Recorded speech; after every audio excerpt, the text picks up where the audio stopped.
بسم اللہ الرحمن الرحیم۔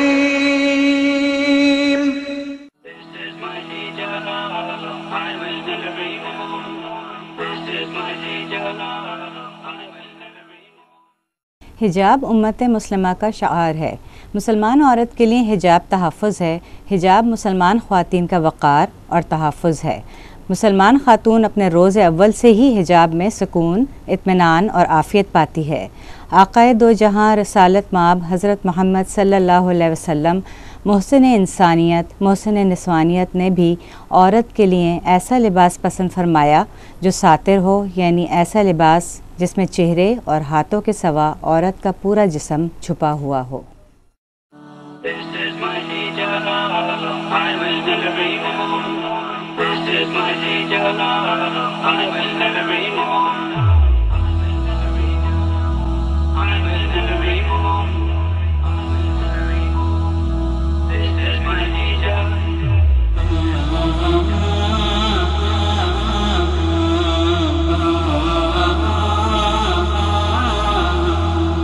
This is my hijab, I will never remove.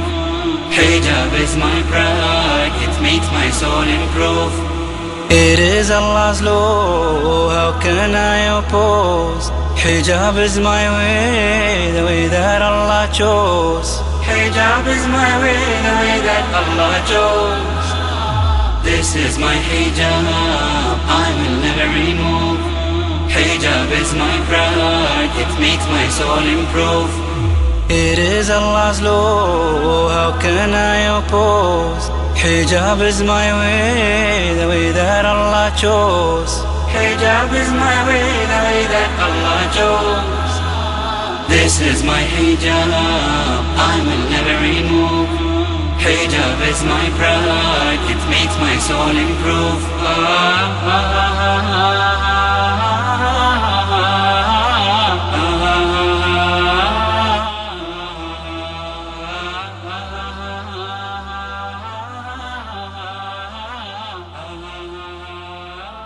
اللہ کی لعنت ہے ان عورتوں پر جو لباس پہن کر بھی ننگی کی ننگی رہیں۔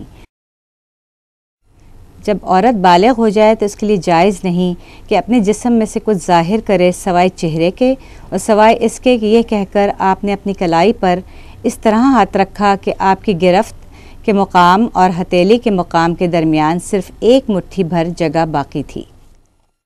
اللہ رب العالمین نے ایک مسلم معاشرے میں عورتوں اور مردوں کے خاندان اور دوستوں میں رہنے کے آداب، لین دین اور گفتگو کے ضابطے بھی بہت واضح انداز میں بتائے ہیں۔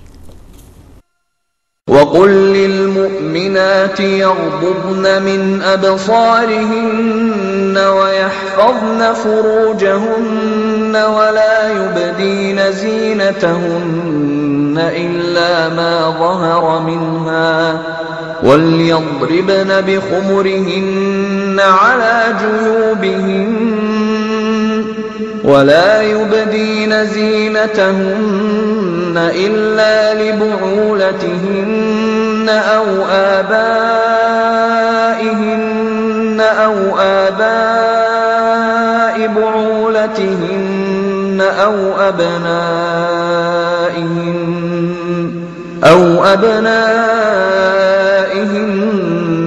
أَوْ أَبْنَاءِ بُعُولَتِهِنَّ أَوْ إِخْوَانِهِنَّ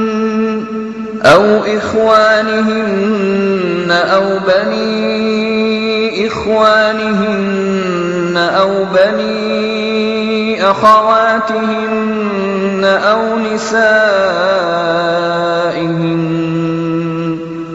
نِسَائِهِنَّ أَوْ مَا مَلَكَتْ أَيْمَانُهُنَّ أَوِ التَّابِعِينَ غَيْرِ أُولِي الْإِرْبَةِ مِنَ الرِّجَالِ أَوِ الطِّفْلِ الَّذِينَ لَمْ يَظْهَرُوا عَلَى عَوْرَاتِ النِّسَاءِ وَلَا يَضْرِبْنَ بِأَرْجُلِهِنَّ لِيُعْلَمَ مَا يُخْفِينَ مِنْ زِينَتِهِنَّ وَتُوبُوا إِلَى اللَّهِ جميعا أيها المؤمنون لعلكم تفلحون۔ عورت کو اجازت دی گئی ہے کہ اپنی زینت کو ان کے رشتہ داروں کے سامنے ظاہر کرے، شوہر، باپ، سسر، بیٹے، سوتیلے بیٹے، بھائی، بھتیجے، بھانجے۔ وہ ایسے مردوں کے سامنے بھی زینت سے آ سکتی ہے جو تابع یعنی زیر دست اور ماتحت ہوں، اور عورتوں کی طرف میلان اور رغبت رکھنے والے مردوں میں سے نہ ہوں۔ عورت ایسے بچوں کے سامنے بھی اظہار زینت کر سکتی ہے جن میں ابھی صنفی احساسات بیدار نہ ہوئے ہوں۔ قرآن میں او الطفل الذین لم یظہروا علی عورۃ النساء فرمایا گیا ہے، جس کا لفظی ترجمہ یہ ہے، ایسے بچے جو ابھی عورتوں کی پوشیدہ باتوں سے آگاہ نہ ہوئے ہوں۔ اپنے میل جول کی عورتوں کے سامنے بھی عورت کا زینت کے ساتھ آنا جائز ہے۔ قرآن میں النساء عورتوں کے لیے الفاظ نہیں کہے گئے، بلکہ نسائہن اپنی عورتوں کے الفاظ کہے گئے ہیں۔ اس سے ظاہر ہوا کہ شریف عورتیں یا اپنے کنبے یا رشتہ دار یا اپنے طبقے کی عورتیں مراد ہیں۔ ان کے ماں سوا غیر عورتیں جن میں ہر قسم کی مجہول حال اور مشتبہ چال چلن والیاں اور آوارہ بدنام سب ہی شامل ہوتی ہیں، اس اجازت سے خارج ہیں، کیونکہ وہ بھی فتنے کا سبب بن سکتی ہیں۔ اسلام سماجی زندگی میں عورتوں کو شریک ہونے سے ہرگز نہیں روکتا، مگر سماجی زندگی میں عورتوں کی شرکت اور مردوں کے ساتھ معاملات اور تعلقات کے سلسلے میں شارع حکیم نے کچھ آداب مقرر کیے ہیں۔ بسم اللہ الرحمن الرحیم یا ایہا النبی قل لأزواجک وبناتک ونساء المؤمنین یدنین علیہن من جلابیبہن ذلك أدنى أن يعرفن فلا يؤذين۔ اصل الفاظ ہیں یدنین علیہن من جلابیبہن۔ جلباب عربی زبان میں بڑی چادر کو کہتے ہیں، اور ادنا کے اصل معنی قریب کرنے اور لپیٹ لینے کے ہیں، مگر جب اس کے ساتھ اعلیٰ کا صلہ آئے تو اس میں ادخا یعنی اوپر سے لٹکا لینے کا مفہوم پیدا ہو جاتا ہے۔ ابن عباس کے اقوال ابن جریر، ابن ابی حاتم اور ابن مردویہ نے نقل کیے ہیں۔ وہ کہتے ہیں اللہ تعالیٰ نے عورتوں کو حکم دیا ہے کہ جب وہ کسی کام کے لیے گھروں سے نکلیں تو اپنی چادروں کے پلو اوپر سے ڈال کر اپنا منہ چھپا لیں اور صرف آنکھیں کھلی رکھیں۔ یہی تفسیر قتادہ اور سدی نے بھی اس آیت کی بیان کی ہے۔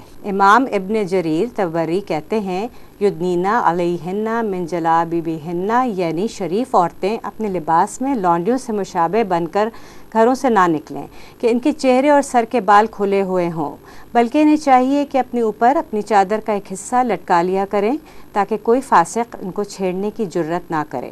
جامع البیان جلد 22 صفحہ 33۔ پردہ مقرر ہونے سے پہلے ازواج مطہرات اور تمام مسلمان خواتین زندگی کے عمومی اور خصوصی میدانوں میں مردوں کے ساتھ میل و ملاقات اور سماجی زندگی میں شرکت کرتی تھیں۔ پردے کا حکم نازل ہونے کے بعد بھی وہ گرد پیش کی زندگی سے کنارہ کش نہیں ہوئی، بلکہ تمام امور پردے کے ساتھ انجام پائے تھے۔ یعنی پردے کی فرضیت نے زندگی میں شرکت کی راہ بند نہیں کی، بلکہ اس کی حدیں مقرر کر دیں۔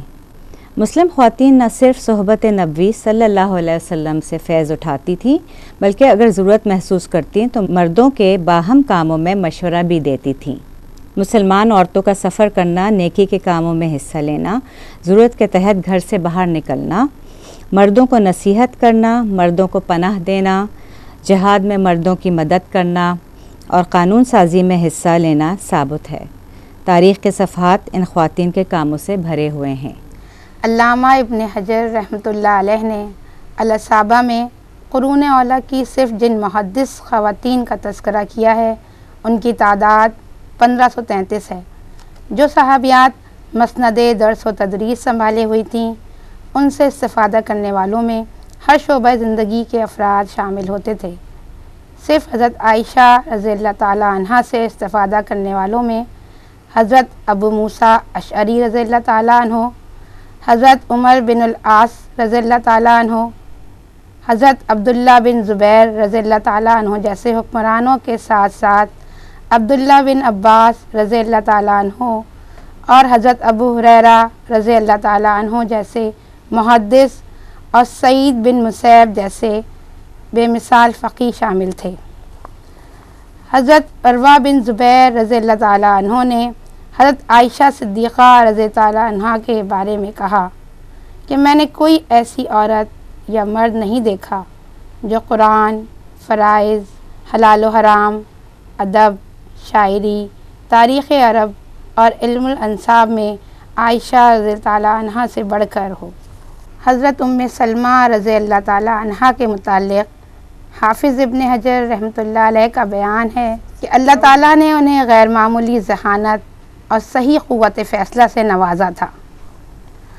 حضرت انس رضی اللہ تعالیٰ عنہ کی والدہ ام سلیم رضی اللہ تعالیٰ عنہ کے بارے میں امام نووی رحمۃ اللہ علیہ نے لکھا ہے کہ وہ نبی کریم صلی اللہ علیہ وسلم کے عالم و فاضل صحابہ و صحابیات میں سے تھیں۔ دور نبوی صلی اللہ علیہ وسلم اور صحابہ رضی اللہ تعالیٰ عنہم کی مثالوں سے ثابت ہے کہ حجاب کا حکم آ جانے کے بعد مسلم خواتین کو ان مشغلوں اور کاروباروں سے نہ روکا گیا جو حجاب کا حکم آنے سے پہلے وہ کرتی تھیں۔ انہوں نے وہ کام بازاروں، گھروں اور کھیتوں میں جاری رکھے، لیکن انہوں نے ایسا لباس استعمال کیا جو ان کی زیب و زینت کا پردہ دار ہوتا۔ حضرت سودا رضی اللہ تعالیٰ عنہ کو دباغت کا علم تھا اور جانوروں کی کھالوں کو دباغت دیا کرتی تھیں۔ فرماتی ہیں کہ ایک دفعہ ہماری ایک بھیڑ مر گئی اور ہم نے تازہ اترتی ہوئی کھال کو دباغت دیا، پھر اس میں کھجوریں بھر دیں۔ حافظ ابن حجر رحمۃ اللہ علیہ نے فتح الباری میں لکھا ہے کہ حاکم نے مستدرک میں یہ بیان کیا ہے کہ حضرت زینب بنت حجش رضی اللہ تعالیٰ عنہ دستکار خاتون تھیں، چمڑے کو دباغت دیتی تھیں، اس کی سلائی مرمت کرتیں اور اللہ کے راستے میں صدقہ کرتیں۔ حضرت عبداللہ ابن مسعود رضی اللہ تعالیٰ عنہ کی بیوی ایک ماہر کاریگر تھیں۔ وہ گھر کے خرچ کے لیے اشیاء بنا کر فروخت کرتی تھیں، کیونکہ حضرت عبداللہ ابن مسعود رضی اللہ تعالیٰ عنہ تبلیغ دین میں مصروف رہتے تھے اور اپنی روزی نہ کما سکتے تھے۔ ان سے آپ صلی اللہ علیہ وسلم نے پوچھا، کیا تم اپنی آمدنی اپنے شوہر پر خرچ کرتی ہو؟ انہوں نے کہا، ہاں۔ آپ صلی اللہ علیہ وسلم نے فرمایا، تمہیں اس کی جزا ملے گی۔ خولہ بنت ثعلبہ رضی اللہ تعالیٰ عنہا نے آپ صلی اللہ علیہ وسلم کو بتایا کہ میرے شوہر کے پاس کچھ بھی نہ تھا اور میں شوہر کی معاشی ضروریات خود پورا کرتی ہوں۔ ایک تاجر خاتون نے آپ صلی اللہ علیہ وسلم کو بتایا کہ میں ایک تاجر ہوں اور چیزوں کی خرید و فروخت کرتی ہوں۔ پھر اس نے آپ صلی اللہ علیہ وسلم سے تجارت کے متعلق کچھ سوالات پوچھے۔ اسماء بنت اکرمہ رضی اللہ تعالیٰ عنہا کے متعلق روایت کیا جاتا ہے کہ ان کا بیٹا عبداللہ بن ابی ربیعہ یمن سے عطر روانہ کرتا اور یہ اسے فروخت کرتی۔ امام مالک رحمۃ اللہ علیہ کی صاحبزادی کے بارے میں ملتا ہے کہ ان کے علم و فضل پر امام مالک رحمۃ اللہ علیہ کو اتنا اعتماد تھا کہ اگر دوران درس کوئی شاگرد غلطی کرتا تو ان کی بیٹی گھر کے اندر سے دروازہ بجا دیتی اور امام صاحب شاگرد سے کہتے کہ سبق دہراؤ۔ مشہور مورخ خطیب بغدادی نے اپنی شہرۂ آفاق کتاب تاریخ بغداد میں صرف بغداد سے تعلق رکھنے والی 132 خواتین کا تذکرہ کیا ہے جو علم و فضل کے اعتبار سے نامور تھیں۔ گزشتہ صدیوں کی طرح موجودہ صدی بھی مسلمان باحجاب عورت کی چلت پھرت اور کارناموں سے مزین ہے۔ اسلامی تعلیمات سے مستفید ہونے والی خواتین مکمل پردہ اختیار کرتی ہیں، جبکہ مسلمان خواتین کی اکثریت حجاب کا استعمال کرتی ہیں۔ ان کے حجاب میں مقام، موسم اور رواجوں کے رنگ بھی نمایاں ہیں۔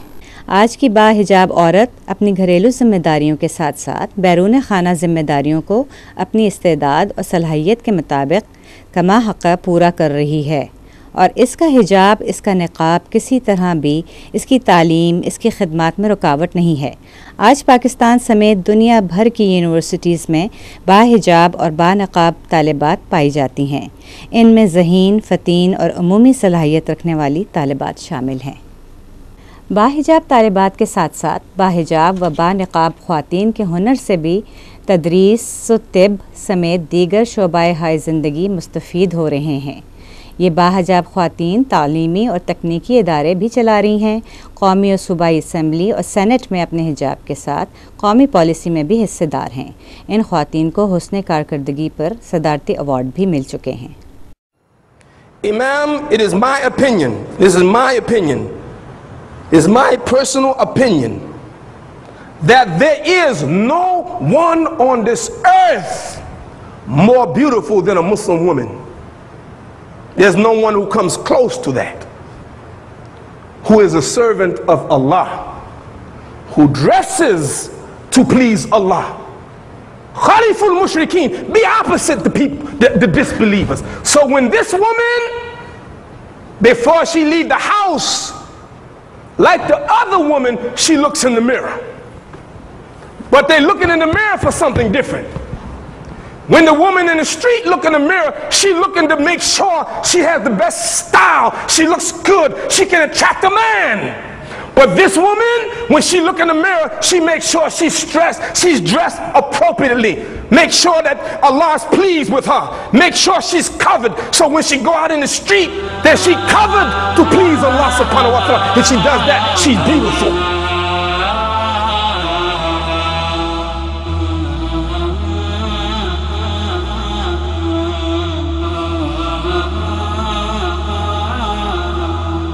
People didn't approve for what I had to say. Covering myself will hide my charm away. Confused was my mind in what I shouldn't do. I have been so sad, my feelings never went through. My heart got that peace that showed me light. The light of my hijab, which made my spirit bright. Without my hijab, I feel insecure. Deep within my soul I feel peace and pure. My heart got that peace, the peace that showed me light. The light of my hijab, which made my spirit bright. Without my hijab, I feel insecure. Deep within my soul I feel peace and pure. This is my hijab, I will never remove. This is my hijab, I will never remove. I will never remove. Hijab is my pride, it makes my soul improve. It is Allah's law, how can I oppose? Hijab is my way, the way that Allah chose. Hijab is my way, the way that Allah chose.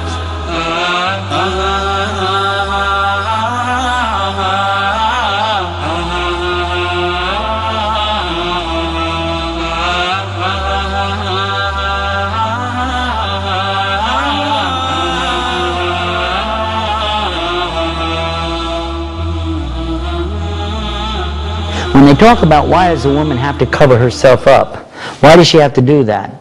And I asked a woman who seemed to be very upset about the way women are dressed in Islam. I asked her, well, why do you wear clothes at all? And she said, I beg your pardon. I said, well, is it your logic that's telling you that these women are dressed wrong? She said, yes, it is. My logic tells me. I said, well, then according to logic, you shouldn't wear any clothes at all, because logically, you were born with no clothes, so why did you put any on at all?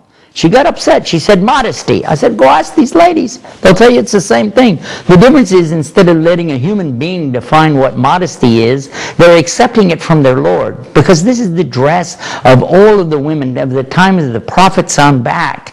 This is the way Mary dressed, the mother of Jesus, peace be upon him. This is the way that the women of Moses' times dressed. And these women are doing what? They're covering themselves up, just like nuns cover themselves up. And it's to show these are believing women. And it's also to protect them and protect their beauty from people who don't need to look at them. Their beauty is for their husbands. Their beauty is for their family. And they're protecting themselves according to God's rule and not worrying about human logic. آج کی دنیا میں خواتین کی آزادی و مساوات اور ان کے حقوق کا نعرہ بڑی شد و مت سے لگایا جا رہا ہے۔ دنیا بھر کی حقوق نسواں کی تنظیمیں اس کے لیے فکر مند نظر آتی ہیں، لیکن حقوق کے اس گردان میں عجب تماشا ہے کہ خواتین کو ہر حق مل جانا چاہیے، مگر نہیں ملنا چاہیے تو اس کو پردہ کرنے اور اپنا سر ڈھانکنے کا حق۔ کچھ عرصے پہلے فرانس میں اسکولوں کی طالبات پر حجاب کے استعمال پر قانونی پابندی عائد کی گئی۔ فرانس کے علاوہ برطانیہ، جرمنی اور دیگر مغربی ممالک میں بھی حجاب کا استعمال کرنے والی طالبات اور دیگر خواتین کو پریشانیوں اور امتیازی سلوک کا سامنا کرنا پڑ رہا ہے۔ مروہ اشربینی کو عورتوں کے حقوق کے لیے آواز اٹھانے والوں نے بھری عدالت میں پولیس اور جج کی موجودگی میں قتل ہونے دیا۔ قانون، انصاف، حقوق سب خاموش تماشائی بنے رہے، جبکہ 11 اپریل 2011 سے فرانس میں پبلک مقامات پر نقاب پر پابندی کا قانون منظور ہو گیا ہے۔ Do these women's clothes look offensive?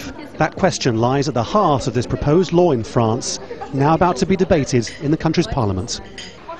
Under the legislation, women refusing to take the niqab off will be fined nearly $200 and may even be forced to take classes in how to be a good citizen.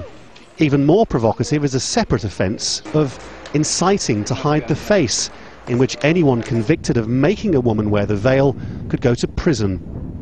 The very word incitement carries a suggestion of threat. Backers of the law say the niqab makes them feel victimized. They say France is a secular state, so you should allow people to practice their religion. جس کے تحت اپنا چہرہ ڈھانپنے پر 150 euro کا جرمانہ ہوگا۔ کسی عورت کو نقاب پر مجبور کرنے پر اس شخص کے لیے 30,000 یورو کا جرمانہ ہوگا اور 1 سال کی قید کی سزا ہوگی۔ اس قانون کی موجودگی میں کوئی بانقاب عورت گھر سے نہیں نکل سکتی۔ فرانس کی باپردہ خواتین اپنے حق نقاب کے لیے احتجاج کر رہی ہیں اور حقوق انسانی اور حقوق نسوانی کے علم بردار خاموش ہیں۔ 9/11 کے بعد ہم نے دیکھا کہ مغرب کا تعصب اسلام کے خلاف، مسلمانوں کے خلاف اور مسلمانوں کی جو تہذیب اور ثقافت کی جو علامات تھی، جو ہمارے مذہبی شعائر تھے، ان کے خلاف ان کا تعصب بڑھتا ہی چلا گیا، اور اس میں سر فہرست مسلمان عورتوں کا یہ حجاب آتا ہے، جس کے خلاف بھرپور مہم چلائی گئی۔ ستمبر 2003 سے ہی فرانس میں اس کے خلاف قانون سازی ہوئی اور یہ 1 گز کا ٹکڑا اتنی مضبوط طاقت بن گیا، اور ہم نے انسانی تاریخ میں کبھی بھی کسی اتنی چھوٹی سی شے کو کبھی بھی اتنا طاقتور نہیں دیکھا کہ کبھی یہ ترکی میں حکومت کے لیے خطرے کی علامت سمجھا گیا۔ اسی کی وجہ سے مروہ کواچی ان کو اپنی پارلیمنٹ کی نشست سے بھی محروم کیا گیا اور ان کو اپنی ملک کی شہریت سے بھی محروم کیا گیا، لیکن ان کی قربانیاں رنگ لائیں، اور آج ہمیں ترکی میں 70% جو عورت ہے وہ حجاب کے ساتھ نظر آتی ہے۔ اگر ایک عورت اپنا سر ڈھانکنا چاہے تو وہ حقوق کی خلاف ورزی ہے، مگر اگر وہ اپنی ٹانگیں، بازو یا جسم کا کوئی حصہ کھولنا چاہے تو یہ اس کا عین انسانی حق ہوگا، اور عورت کو اس کے جسم اور اعضاء کی نمائش کرنے کا حق ہی نہیں بلکہ اس کا فرض بنا دیا جائے، تاکہ عورت جب سامنے آئے تو اپنے حسن اور نسوانیت کا اظہار کر رہی ہو۔ ایسی عورت بہت ترقی یافتہ اور اپنے تمام حقوق حاصل کرنے والی قرار پائے گی۔